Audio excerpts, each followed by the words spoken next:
Ngày giữa trường sơn đêm băng bờ lao lách sương trắng rơi vai mềm thấm lạnh quê ngoại mù xa biên biệt biết đâu tìm.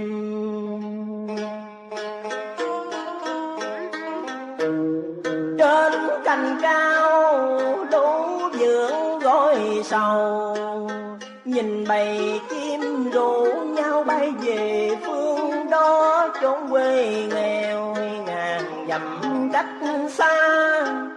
Nơi quê cũ chắc mẹ còn quẳng gánh, tóc bạc lưng còng vất vả ngửa xuôi.